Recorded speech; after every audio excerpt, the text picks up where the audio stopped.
तुकाराम महाराजांच्या पालखी सोहळ्यातील मानाच्या अश्वाचं दुसरं गोल रिंगण इंदापूरमध्ये पार पडलेलं आहे। यामध्ये झेंडेकरी, हंडा, तुळशी, विणेकरी, टाळकरी, पखवाजे यांनी भक्तिमय वातावरणामध्ये प्रदक्षिणा घातलेल्या आहे। यानंतर अश्वांनी 3 फेऱ्या मारल्यात आणि यावेळेला शेकडो वारकऱ्यांनी आणि भाविकांनी रिंगण पाहायला मोठी गर्दी केलेली आहे। यावेळेला विठुरामाचा आणि संत तुकाराम महाराज, संत ज्ञानेश्वर माऊलींचा गजर झालाय। अतिशय भव्य आणि दिव्य असा समारंभ असतो आणि यामध्ये वारकरी मोठ्या उत्साहामध्ये सहभागी होतात। सगळ्यात सुरुवातीला मानाचे अश्व या रिंगणामध्ये धावतात आणि त्यानंतर ती जी खालची माती आहे ती आपल्या कपाळाला लावणं हे आपलं भाग्य समजतात हे सगळे वारकरी। अतिशय भव्य आणि दिव्य असा समारंभ आणि या सगळ्या रिंगण सोहळ्याची ड्रोन दृश्य खास न्यूज 18 लोकमतच्या प्रेक्षकांसाठी। खरं तर प्रत्यक्ष जाऊन अनुभवावा असा हा सोहळा असतो, कार्यक्रम असतो।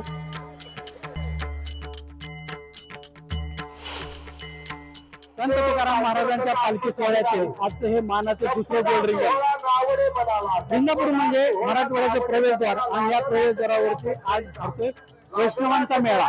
या वैष्णवांच्या मेळ्यामध्ये इंदापूरच्या या गोल रिंगणामध्ये संपूर्ण राज्यातील तुकाराम महाराजांच्या पालखी सोहळ्यातील सगळे वारकरी या सोहळ्यामध्ये सहभागी झालेत। आपण पाहू शकतो की आजचा हा इंदापूर शहरातील तुकाराम महाराजांच्या पालखी सोहळ्यातील दुसरा मानाच्या गोल रिंगणाचा सोहळा पार पडतो। अत्यंत उत्साहात आणि अत्यंत गर्दीमध्ये हा सोहळा पार पडत आहे। आपण पाहू शकतो की रिंगण सोहळ्यासाठी पालखीचा रथ मैदानामध्ये हजर झालेला आहे आणि आता थोड्याच वेळामध्ये रिंगणाला सुद्धा सुरुवात होणार आहे। या पालखी सोहळ्यामध्ये किमान आता एक साधारणतः 2 ते 2.5 लाख लोकांचा समुदाय असेल, त्याच्यापेक्षाही जास्त असेल। संपूर्ण परिसर जनावरून निघाला। तुकारामाच्या जयघोषणाने हा परिसर अत्यंत भक्तिमय वातावरण झालेलं आहे। आपण पाहू शकतो की तुकाराम महाराजांच्या रथाचे स्वागत करण्यासाठी रथामध्ये विश्वस्त बसलेले आहेत आणि मान्यवर पदाधिकारी सुद्धा या रथामध्ये बसलेले आहेत। आता या रथ संपूर्ण या मैदानाला एक येडा मारेल आणि या संपूर्ण रथामध्ये बसलेले लोक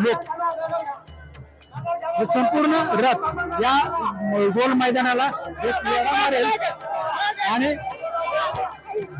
मैदान आपण बघू शकतो की ज्या पद्धतीने रथ चाललाय, संपूर्ण रथाचं ह्या दृश्य न्यूज 18 लोकमतवरती पहिल्यांदा दिसत आहे।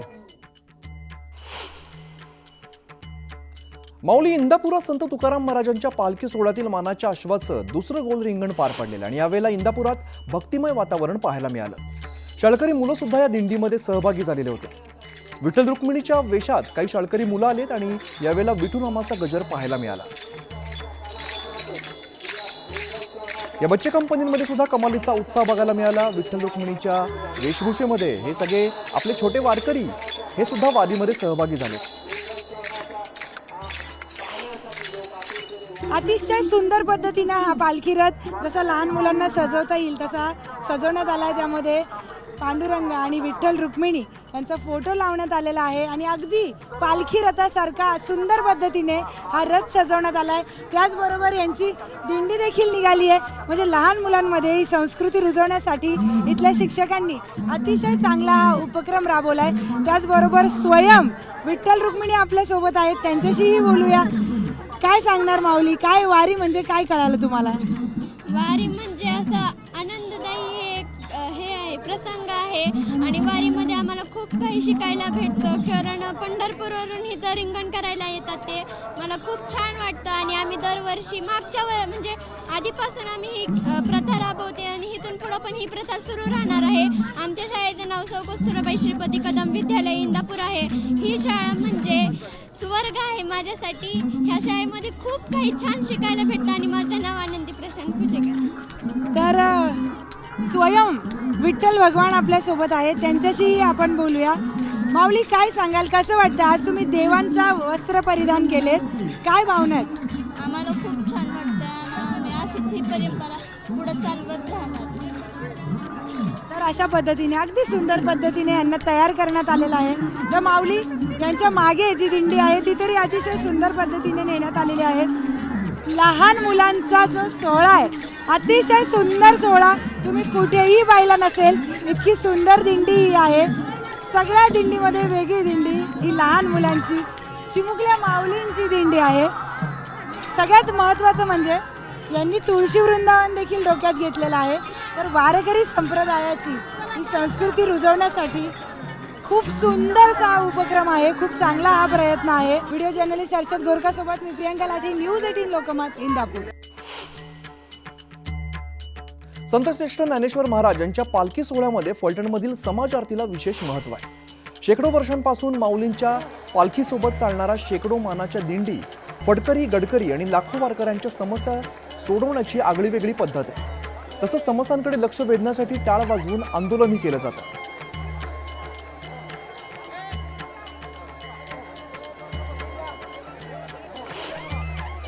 माऊलीच्या पालखी तळावरती आज समाज आरती झालेली आणि ही महासमाज आरती झाल्यानंतर आपल्यासोबत निरंजन नाथ जे आहेत.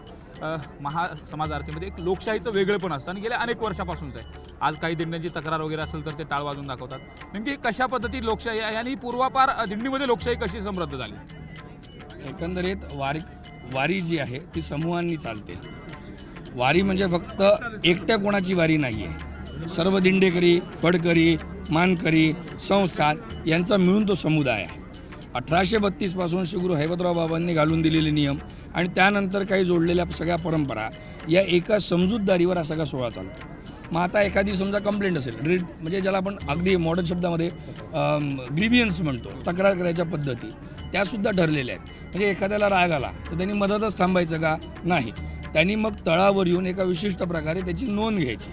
समाज आरतीला कुठे अडवायचं नाही, समाज आरतीमध्ये त्याचा कुठेही विक्षेप पडला नाही पाहिजे. त्या कंप्लेंटपायी परंपरेमध्ये सुद्धा कुठलाही खंड किंचित वेळेचा सुद्धा आलेला नाही पाहिजे याची दक्षता ते दिंडेकरी, वारकरी घेतात. परंतु या सगळ्या पद्धती ज्या आहेत त्या अभ्यासण्याच्या पद्धती आहेत. म्हणजे टाळ वाजवायचे ते का बरं, लक्ष वेधून घ्यायचं. मग तिथे प्रतिनिधी जाणार, त्यांची कंप्लेंट ऐकून घेणार आणि ती कंप्लेंट तात्काळ जर सॉल्व्ह होणारी नसेल तर त्यांना निरोप पोहोचवण्यात येतो. त्याच्यानंतरच्या सुद्धा 3 स्टेप ठरलेले असतात. म्हणजे अचानकपणे वारकरी जरी असले तरी ते खूप प्रगत आहेत. त्यांची कंप्लेंट करायची पद्धत, कंप्लेंट सॉल्व्ह करण्याची पद्धतसुद्धा याचं सुद्धा एक वेगळं रूल्स आणि रेग्युलेशनचं बुक आहे. Video journalist Ramesh Shetty, Suresh Jadhav, news 18 Lokmat, Phaltan. संत ज्ञानेश्वर महाराजांची पालखी पंढरीच्या वाटेवर आहे आणि सध्या पालखी सातारा जिल्ह्यामध्ये. पंढरीच्या वाटेवर वारकरी भजन, भारूड, गवळण गात विठुरायाच्या भक्तीमध्ये तल्लीन झाले. महिला वारकरी सुद्धा विठुरायाच्या भक्तीमध्ये रंगून गेल्या.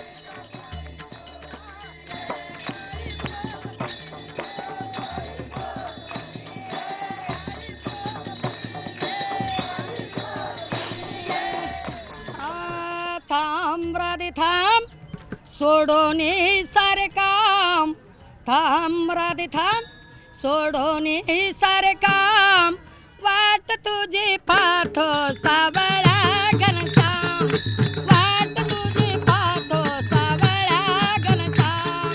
वाट तुझी पाहतो सावळा घनश्याम. थांब राधे थांब, सोडोनी सारे काम. थांब राधे थांब, सोडोनी सारे काम. वाट तुझी पाहतो सावळा घनश्याम. वाट तुझी पाहतो सावळा घनश्याम. वाट तुझी पाहतो सावळा घनश्याम. आज आलया माझ्या मनात, चला जाऊया रंगवनात.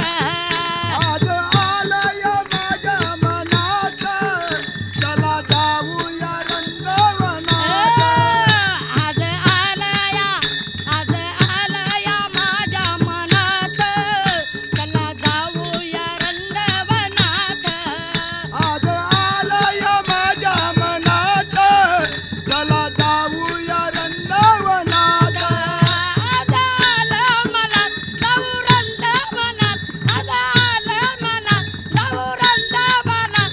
जाऊ रंगवनात. थांब राधे थांब, सोडून सारे काम. थांब राधे थांब, सोडून सारे काम. वाट तुझी पाहतो सावळा घनश्याम.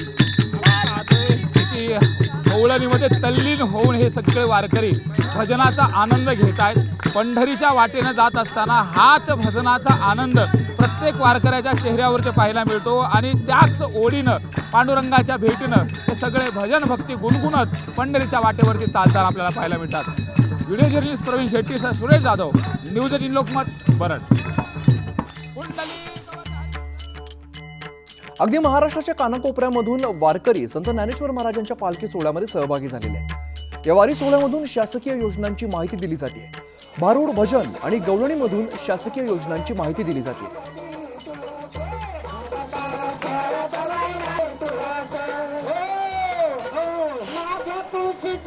वारीच्या वाटेवरती ज्या पद्धतीने भक्ती ज्ञानाची गंगा वाहते त्याच पद्धतीने प्रबोधनाची देखील गंगा वाहते.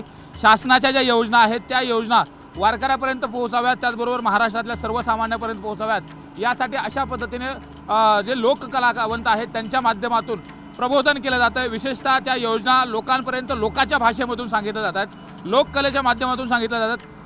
तुम्ही नेमक्या कुठल्या कुठल्या योजनांच्या संदर्भात म्हणता आणि वारकऱ्यासोबत मस्तपैकी रंगताय तुम्ही भजन, भारूड, गवळणी म्हणत योजना सांगताय? हो सर, इतर मागास बहुजन कल्याण विभाग महाराष्ट्र शासनाच्या वतीनं महाज्योती अंतर्गत तसेच अमृत संस्था या अंतर्गत ज्या काही कल्याणकारी योजना आहेत त्या लोकांपर्यंत पोहोचावा हा शासनाचा हेतू आहे. भटक्या विमुक्त जाती जमातीसाठी, धनगर समाजासाठी त्यांना हक्काचं घरकुल मिळालं पाहिजे, त्यांच्या मुलाबाळाचं शिक्षण झालं पाहिजे हा शासनाचा हेतू आहे. त्यांची आर्थिक परिस्थिती बळकट झाली पाहिजे यासाठी आम्ही ज्या काही किती जणांचा संच आहे आणि कशा कशा पद्धतीने प्रबोधन करतात? जर आमचा हा संच 10-11 लोकांचा संच आहे. आम्ही लोककलेमधून असं प्रबोधन करतो, प्रचार करतो. एखादं गीत म्हणून दाखवा जे भारूड म्हणा, भारूड.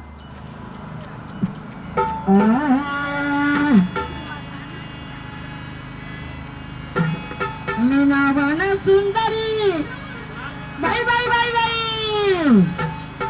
अगं मीनावान सुंदरी, म्या नवरा केला गारुडी ग बाई, म्या नवरा केला गारुडी, नवरा केला गारुडी ग बाई, म्या नवरा केला गारुडी, म्या नवरा केला गारुडी ग बाई, म्या नवरा केला गारुडी. नावाची सुंदरी, नावाची सुंदरी, नावाची सुंदरी, नावाची सुंदरी, नावाची सुंदरी ग बाई, म्या नवरा केला गारुडी, नावाची सुंदरी ग बाई, म्या नवरा केला गारुडी, नावाची सुंदरी ग बाई, म्या नवरा केला गारुडी. हा कधीच मला बोलत नाही, बोलत नाही, बोलण्याचे प्रयत्न करते पण कधी बोलत नाही, कधी घराला येत नाही. आणि नुकतीच नावानं सुंदरी ग बाई, म्या नवरा केला गारुडी, नावाची सुंदरी ग बाई, म्या नवरा केला गारुडी. व्हिडिओ जर्नलिस्ट प्रवीण शेट्टी सह सुरेश जाधव, न्यूज 18 लोकमत, बरड. इकडे इंदापुरामध्ये दिव्यांग मुलं सुद्धा विठुनामाच्या भक्तीमध्ये तल्लीन झालेली आहेत. मनी भक्ती ठेवून एकमेकांना आधार देत दिव्यांग मुलं वारीमध्ये सहभागी झाले.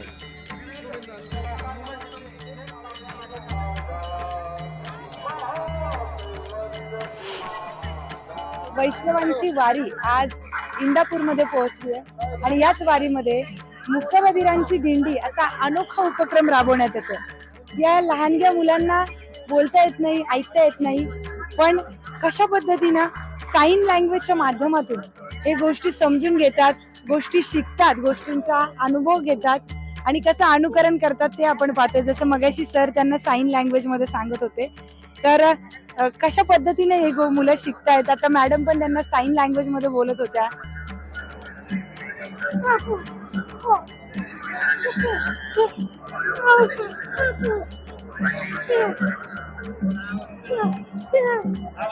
त्याला दिंडी देऊन छान वाटतंय असं म्हणतोय तो. दिंडी देऊन त्याला मस्त वाटतंय. टोपी घालून कसं वाटतंय तुला दादा? मला साईन लँग्वेज येत नाही पण त्याच्या चेहऱ्यावरचा आनंद मला कळतोय. रामकृष्ण हरी. तर काय साईन लँग्वेजच्या माध्यमातून ते कशा पद्धतीने समजून घेतात गोष्टी.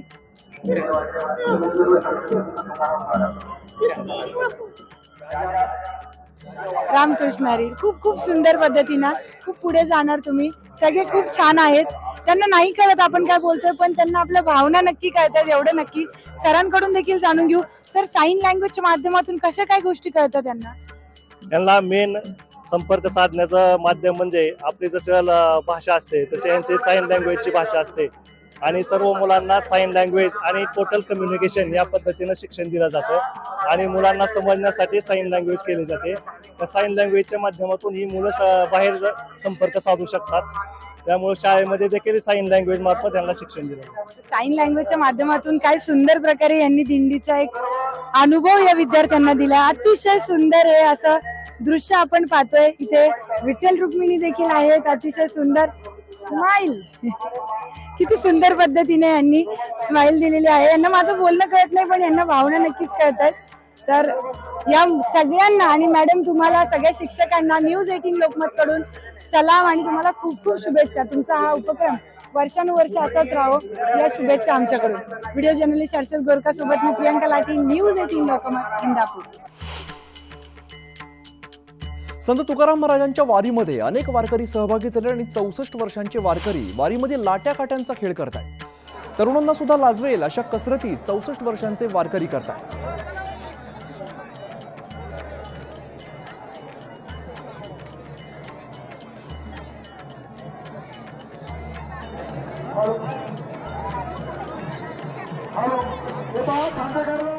ही लाठीकाठी शिवाजी महाराजांच्या काळात ही लाठीकाठी खेळली जात होती. ही अजून सुद्धा चालूच आहे अशी आणि ह्याचा नाद सर्वांना पाहिजे. लाठीकाठी खेळण्याचा, ही तलवारबाजी, ही सर्व खेळले पाहिजेत. त्यावेळेस ही आपल्या देशाचं चांगलं संरक्षण आहे. तुम्ही कधीपासून करता बाबा? हे लहानपणापासून शिकलेलो आहे. तुमचं आता वय काय? आता काय वय? आता वय 64 आहे. 64 वयात तुम्ही एवढं सगळं करता? हा, लाठीकाठी ही 64 वर्षापासून आता 64 वय आहे. संत सोपानकाका महाराजांची पालखी पंढरीच्या मार्गावरती आहे. बारामतीचा मुक्काम आटोपून पालखी पंढरपूरकडे रवाना झाली आहे. बारामती तालुक्यातील पिंपली लिमटेक या ठिकाणी संत सोपानकाका महाराजांच्या पालखीभोवती मेंढ्यांचं गोल रिंगण पार पडलं. हा सोहळा पाहण्यासाठी भाविकांनी मोठी गर्दी केली होती.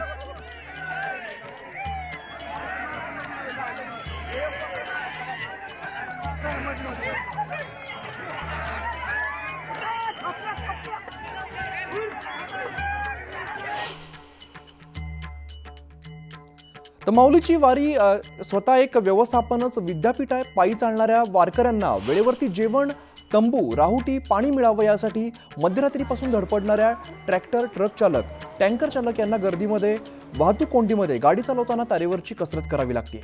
मात्र वेळेवर नाही पोहोचलो तर वारकऱ्यांना जेव घालण्याची हुरहुर लागलेली असते आणि वारकऱ्यांच्या सेवेतच आम्हाला पांडुरंग दिसतो अशी प्रतिक्रिया वारीमध्ये महत्त्वाची भूमिका बजावणाऱ्या वाहन चालक यांनी व्यक्त केलेली आहे. याचा आढावा घेतलाय आमचे प्रतिनिधी सुरेश जाधव यांनी. पंढरीच्या वाटेवर लाखो वारकरी पांडुरंगाच्या दर्शनाच्या ओढीनं पायी चालत जातात आणि पालखी सोहळ्यामध्ये सहभागी होतात. मात्र पालखी सोहळ्याचं एक वेगळं स्वतंत्र असं मॅनेजमेंट आहे. विशेषतः समोर येणारे ही जी वाहनं पाहतोय आपण, ही वारकऱ्यांच्या सेवेसाठी आहेत. त्यातली त्यात ह्या ज्या काही ट्रक आहेत, ज्या ट्रकच्या माध्यमातून वारकऱ्यांसाठी लागणारं जे काही महत्त्वाचं म्हणजे स्वयंपाक असेल, त्याचबरोबर राहुटी आणि इतर जे काही साहित्य आहे त्यासाठी कॅरी करून नेण्यासाठी, वाहून नेण्यासाठी हे जे ट्रक चालक आहेत यांची भूमिका अत्यंत महत्त्वाची असते. असं आपण समोर पाहतोय. या ट्रकमध्ये व्यवस्थित पद्धतीने हा सगळा जो काही लागणारा दैनंदिन स्वयंपाकासाठी लागणारा असेल, त्याचबरोबर जी पूर्ण भोजनासाठी जे काही तयार करण्यासाठी जे काही लागणारे किराणा वगैरे आहे तो यात ठेवला जातो. आणि हा जर वेळेवर नाही पोहोचला तर वारकऱ्याला जो घास मिळणार आहे तो वेळेवर मिळणार नाही. त्यामुळं सगळ्यात महत्त्वाची जबाबदारी असते. ट्रॅफिक आहे, गर्दी आहे, याच्यामध्ये कुठल्याही वारकऱ्याला धक्का न लागता गाडी चालवणं ही एक मोठी कसरत असते. आपल्यासोबत चालक आहेत, त्याचबरोबर दिंडीचे मालक सुद्धा आहेत. काय सांगाल, कशा पद्धतीने ही कसरत करता आणि वारकऱ्याला वेळेवर जेवण मिळालं पाहिजे, पाणी मिळालं पाहिजे, यासाठी काय काय मेहनत असते तुमची? अतिशय रोडने ट्रॅफिक असतं. वेळेवर पोहोचण्यासाठी जे तळमळतो. सकाळी पाठी लवकर उठावं लागतं. घरी असल्यावरती वेळेचं भान नसतं, पण इथं वेळेच्या आधी ऑटोमॅटिक जाग येते. वेळेत सगळ्या गोष्टी वारकऱ्यांना पोहोचण्यासाठी प्रयत्न करतो. गणगण गणात बोते असं म्हणत संतश्रेष्ठ गजानन महाराज यांच्या पालखीचं सिद्धेश्वर नगरीमध्ये मोठ्या उत्साहात स्वागत करण्यात आलंय. सोलापुरातील महाविद्यालयीन तरुणींचा उत्साह सुद्धा पाहण्यासारखा होता. महाविद्यालयीन तरुणी कपाळावरती विठुनामाचा टिळा आणि हातामध्ये गुलाबाच्या पाकळ्या घेत संतश्रेष्ठ गजानन महाराज यांच्या पालखीचं भक्तिमय वातावरणामध्ये स्वागत त्यांनी केलेलं आहे. महाविद्यालयीन तरुणींनी जोरदार विठुनामाचा जयघोष केला. सिद्धेश्वरांच्या नगरीत संतश्रेष्ठ गजानन महाराज यांचा 2 दिवसाचा मुक्काम आहे.